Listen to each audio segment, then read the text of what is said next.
Assalamualaikum warahmatullahi wabarakatuh.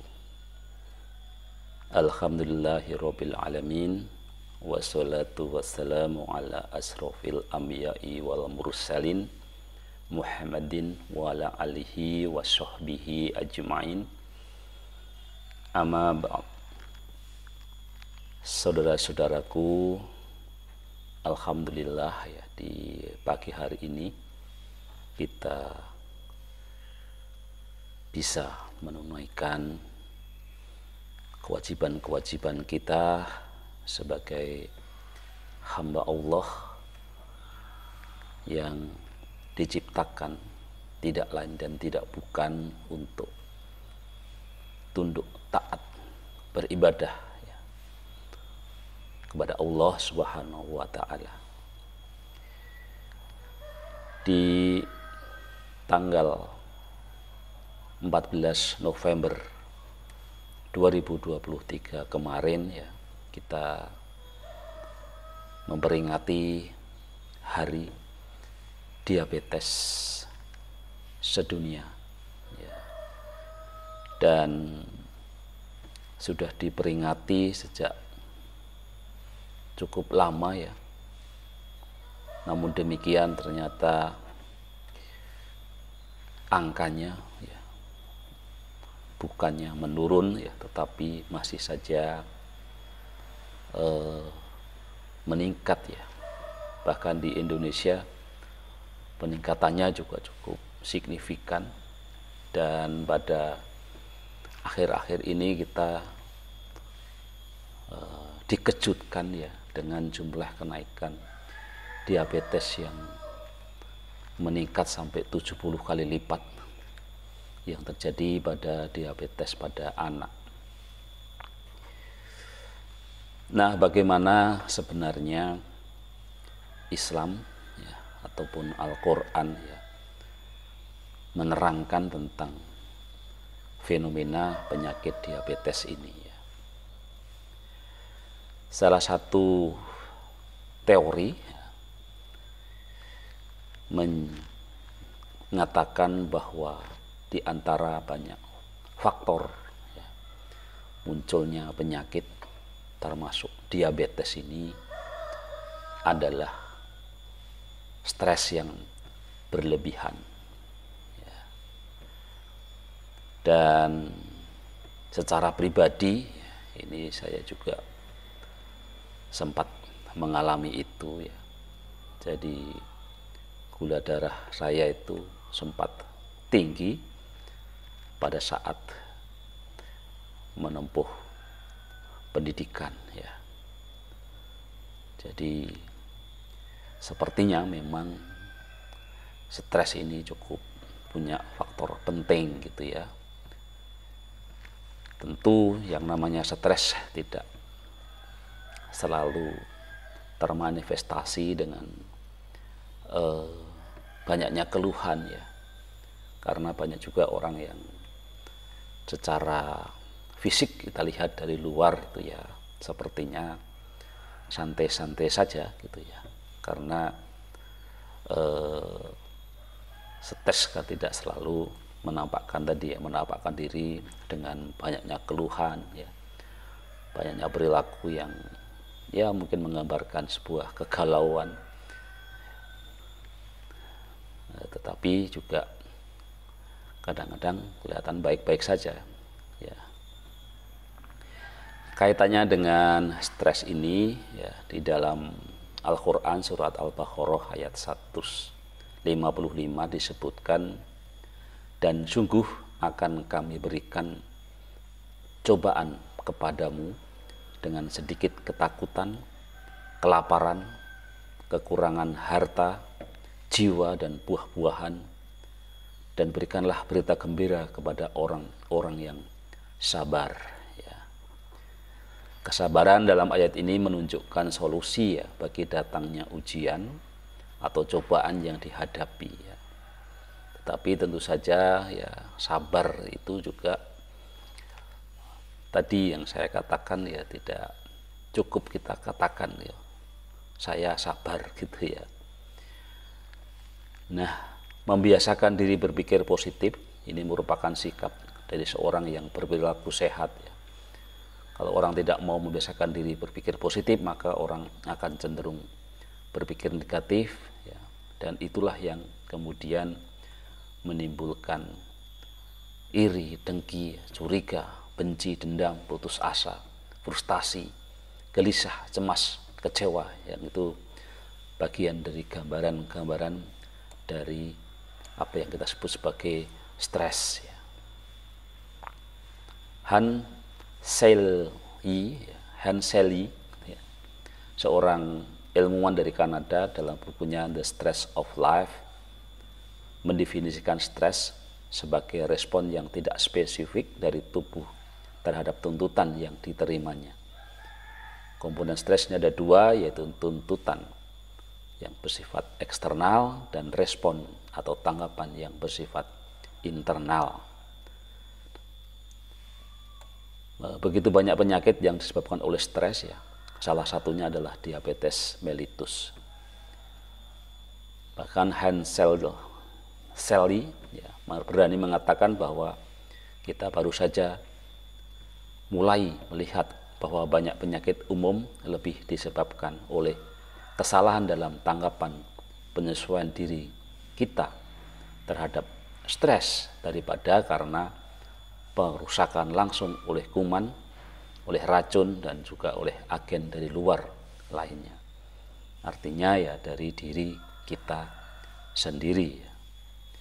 Di dalam Al-Quran ya, stres ini mempunyai konotasi negatif, disebut sebagai bas. Ya, dapat menimpa siapa saja, mulai dari orang tua hingga anak kecil.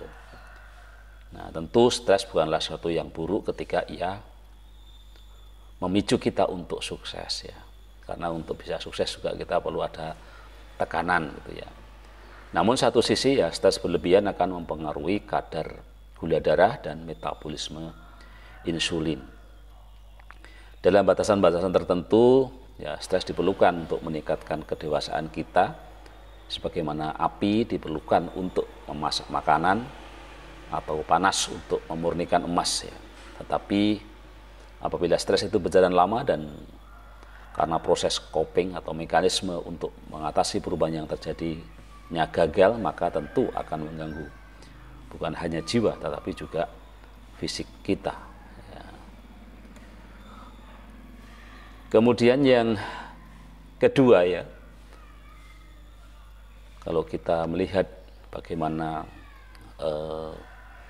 Islam melihat faktor-faktor penyebab dari diabetes adalah faktor pola makan yang kurang baik ya.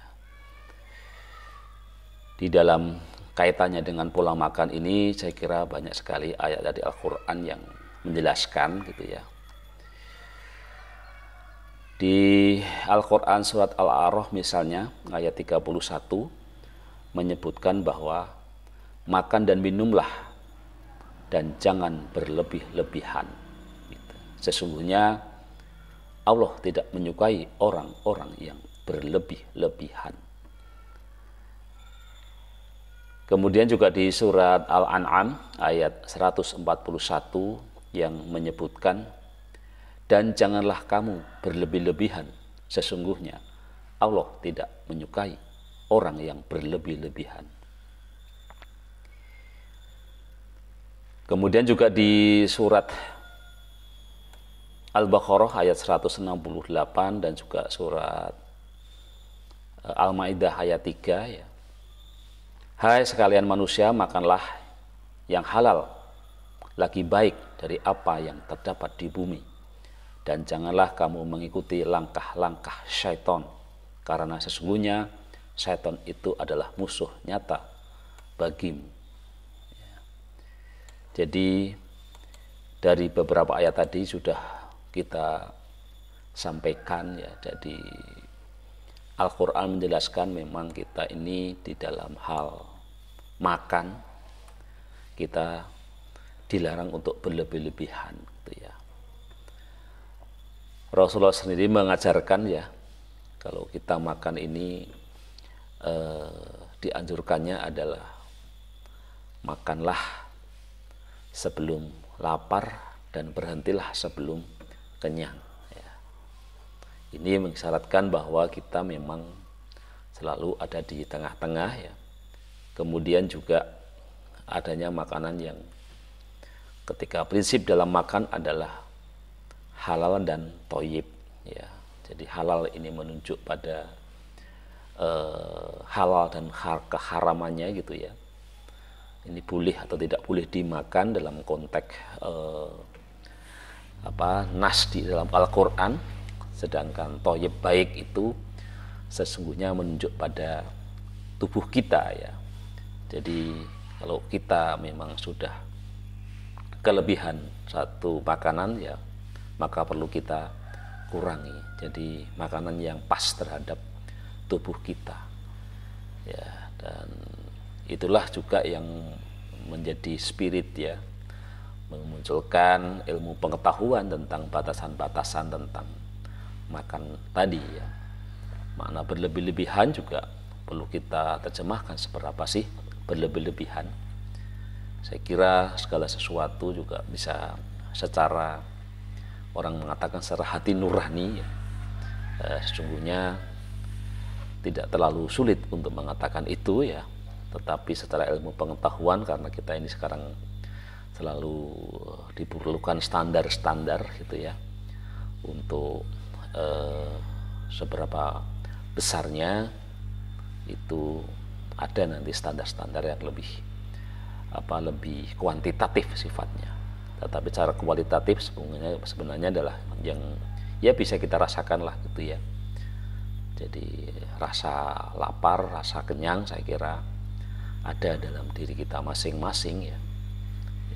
Memang semuanya harus dilatih ya, karena juga faktor kebiasaan ya. Kalau kita biasa makan banyak, tentu saja mungkin bawaan lapar itu lebih menonjol gitu ya. Tetapi bagi orang yang susah makan gitu ya, itu kadang-kadang ya sedikit saja sudah merasa kenyang gitu ya.